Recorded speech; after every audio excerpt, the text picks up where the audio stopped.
Dieting sucks. You don't suck, dieting sucks. It is not fun. It is confusing. It is frustrating.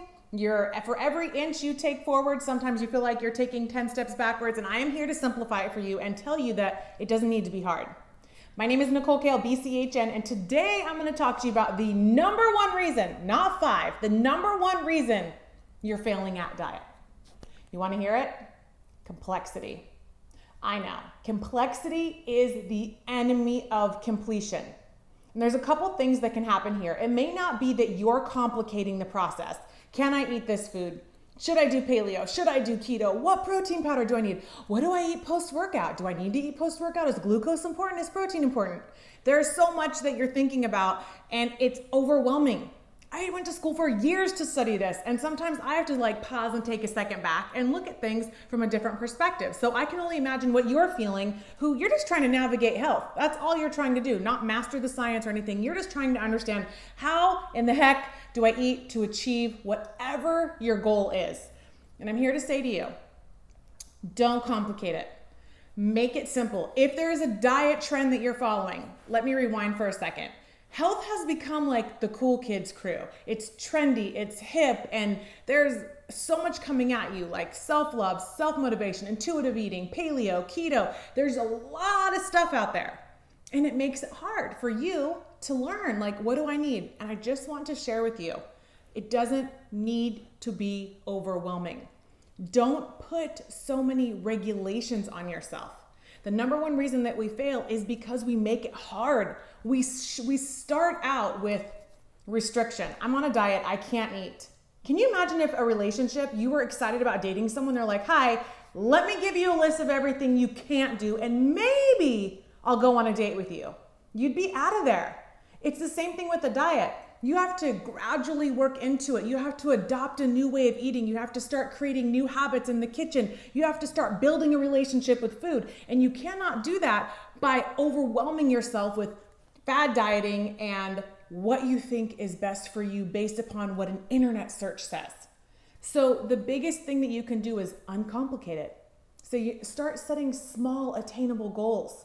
Something as simple as, if you're eating a bunch of processed food, instead of saying, I'm never going to eat processed food, remove and replace that processed food. So if you're eating a bunch of potato chips, maybe that aren't that great for you, start replacing them with maybe a healthier alternative. Instead of saying, I can't have a potato chip, I cannot have this. And slowly over time, you'll start to feel a little bit better from that and realize, hey, I don't even need to eat 2 cups of potato chips, I can eat a serving of potato chips. So when you're adopting a new way of eating, instead of saying, I can't have and remove everything and just try to muster the discipline, listen, I know there's a lot of talk about motivation and discipline and that's what you have to do to succeed.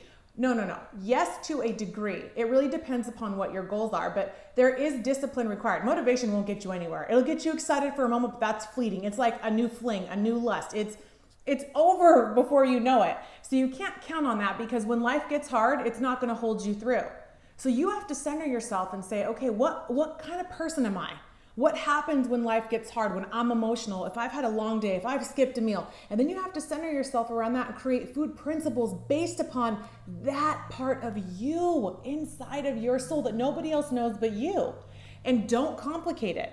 Don't think you have to do keto. Don't think you can only eat 1,200 calories a day.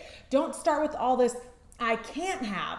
Instead, start saying, you know what? I'm going to nourish my body. You have to change your mindset around it. Something that is also very helpful is every morning when you wake up, when you're first starting, I call it my daily diet devotional. Whenever I'm working with a new client, just like you on the other side of the screen, if I'm working with you, I'm going to ask you, you know what? What are your daily diet devotionals? What are things that you hope to achieve today? 3 things. Don't make it hard. What do you want to accomplish with your diet today? Write them down and honor those devotionals. Honor that diet promise that you're making to yourself. Once you start doing that for a few weeks, you'll get into a groove. So it's about making it easy, honoring who you are as a human. Stop letting the noise pull you in other directions. Beans are not necessarily going to be a superfood or a bad food for you, right? Paleo is not going to be the end all be all. Whole30, keto, Weight Watchers, nothing is the magic weapon. Really what makes the magic happen is consistency. But more than consistency, It's getting in touch with what your needs are. Quiet the noise. If it's too complicated, it's not going to work for you. It won't work for anybody. So keep it easy. Don't think of starting everything at once and that's what I have to do and here's where it's going to be and tomorrow's the day, everything is going to be perfect. Because that's just not how we work as humans. We have emotions, we have a soul. There is a part of our journey in diet, in health, in fitness, in any part of disease, right? Or not lack of disease or not getting disease. There are parts of it that science can't explain. And do you want to know what that is? There's an energy, there's a force in the cell, that soul part of you, right? That influences what goes on biochemically. So as much effort as you're putting into making things complicated or feeling overwhelmed or allowing the diet industry to prey on you and hope that you feel stressed out so you pay them, right? There's also the biochemical thoughts that influence so much of your health. So it's important to ground yourself and center yourself and create healthy habits according to you. What does your little heart need? What does your soul need? Like, stop right now, write down those things. What foods are important to you? What are things that bring you joy when it comes to your diet? What are non-negotiables for you? What are foods that you're like, if you tell me, Nicole Kale, that I cannot eat this food, I'm gonna say, shove it, right? And create your food principles around those specific needs that you have. Nobody knows better than you. I'm here to support you. As always, I leave every episode telling you, reach out to me, DM me. I'm fully committed to helping you understand, how do I eat? What do I eat? Let me help you. I want to make sure that you feel like confident and employed with knowledge. Knowledge is amazing because it helps you execute. And that's always the goal of these episodes, is to give you a little something where you're like, I've got this. So let me hear about it. Help me understand where your struggles are so I can better serve you. You've got this. So write down those 3 diet devotionals and share them with me. DM me, let me know. We are sending out weekly emails that are going to talk about like easy ways to kind of structure your diet devotionals and what that looks like and how to do it, and creating new habits around healthy that are attainable for you regardless of what's going on in the world. So go to my bio, click the link, subscribe with your email. Let me be of service to you. These are always free and I always give nuggets of wisdom, and they're always going to move the needle along your diet journey every single time.